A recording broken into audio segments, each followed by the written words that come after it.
आज मेरी तबीयत ठीक नहीं है, हम कल बात करेंगे। मैंने हाँ बोला और फ़ोन रख के सो गया। रात के 2 बजे अचानक से मेरी आंख खुली। ना जाने कैसे उसका नंबर मिला दिया। उसका नंबर दूसरी लाइन पर मसरूफ़ था।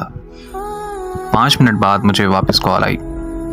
उसकी छोटी बहन बोली कि मोबाइल मेरे पास है और आप ही सो रही हैं।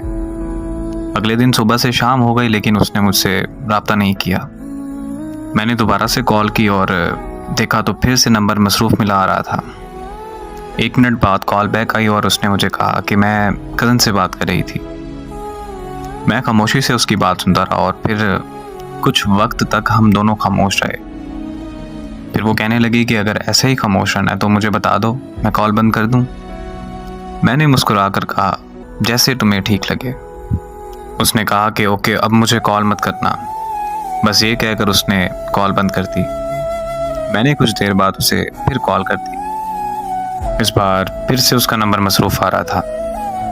फिर उसने मेरी कॉल अटेंड की और वो बहुत खूब गुस्सा होने लग गई और मुझसे कहने लगी कि मेरी बात ध्यान से सुनो कि मैं अब तुमसे प्यार नहीं करती, मैं किसी और को पसंद करती हूँ।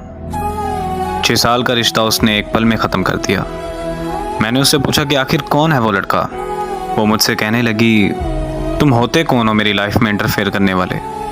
मैंने उससे कहा कि यार मैं तुमसे प्यार करता हूँ, तुम मुझे भूल गई। इतने में उसको किसी और की कॉल आई और उसने मेरी कॉल कट किए बगैर उसकी कॉल रिसीव कर ली।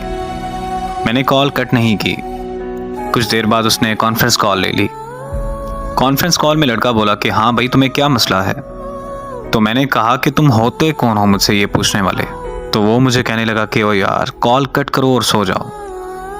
तो साथ में ही वो बोली कि नहीं जान, ये ऐसे बात नहीं मानेगा, आप इस पागल को इग्नोर करें और मुझसे बात करें। तो वो लड़का बोला कि हाँ, मैं भी तो देखूंगी ये कब तक कॉल कट नहीं करता। मोहब्बत में सितम की मिसाल और क्या तुम है। मैंने अपने महबूब को किसी और के साथ रोमांस करते देखा है। वो वक्त गुजरता गया और मैंने बहुत मुश्किल से खुद को संभाला। 3 साल बाद मुझे एक रॉन्ग नंबर से कॉल आई। मैं कॉल अटेंड करते ही उसकी आवाज़ पहचान गया। वो बोली कि कैसे हो तुम। मैंने उसे कहा कि तुम काम की बात करो बस। तो कहने लगी कि तुम मुझसे अभी तक नाराज़ हो। मैं खामोश रहा और फिर पूछा उसने कि तुमने शादी कर ली। तो मैंने पूछा कि तुमने कर ली। तो वो बोली कि लोग जिस्म चाहते हैं, शादी कहाँ करते हैं लोग। बात यह है कि जिससे आप मोहब्बत करते हैं उससे कभी मोहब्बत ख़त्म नहीं होती, लेकिन इस तरह करने से आपकी ज़िंदगी में उस शख्स का वजूद चला जाता है। और ज़िंदगी में मोहब्बत होती है, लेकिन उस मोहब्बत का मतलब एक शख्स से वफा करना होता है। और खुदारा मेरी उन लोगों से गुजारिश है कि जिस्मों से खेल कर मोहब्बत के नाम को बदनाम मत कीजिए।